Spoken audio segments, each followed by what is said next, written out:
The case Ortega-Melendres versus Arpaio is taking place in Arizona. It challenges the practices of one Sheriff Joe Arpaio of Maricopa County when it comes to racial profiling and the stopping of people he and his folks consider potential illegal immigrants. What's it got to do with the Supreme Court decision on Arizona's immigration law? And exactly what can be expected to come out of this legal challenge? Here to talk about that is Omar Jadwat. He is a senior staff attorney at one of the organizations bringing the case. That's the ACLU. Omar, thanks for coming in. Thanks for having me. So let's start with Melendres. Who is he? Well, so just to give you an idea of what the case is about, Ortega-Melendres, the plaintiffs in that case that we represent at the ACLU, are a number of individuals who have been profiled for being Latino by the Maricopa County Sheriff's Office, Sheriff Joe's organization.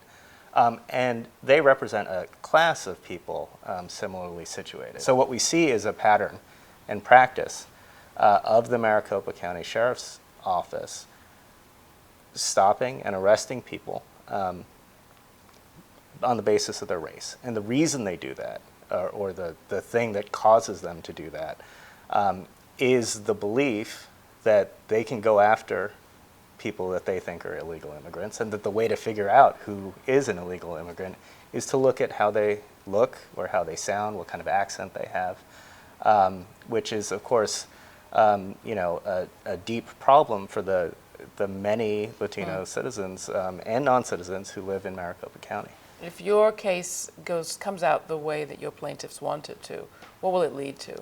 And will it lead to challenges of that kind of practice? Well, so I think there's two cases here that we've been talking about here. There's the profiling case against Joe Arpaio, the Ortega case, and there's the SB 1070 challenge. And I think, they do kind of fit together in a certain way. I think the Arpaio case is really important in terms of demonstrating to people in a very visceral way with real stories told in court, witnesses testifying about the real costs, the real human costs across the state and across any place where you would try to do something like this, of, again, making police and immigration agents. That it's, the way that U.S. citizens, that lawful residents, their families suffer, the way that, policing gets twisted and distorted, the way that, in fact, if you see, we've had a chance to look through some of Sheriff Joe's files, and we see that one of the ways that he decided which neighborhoods to target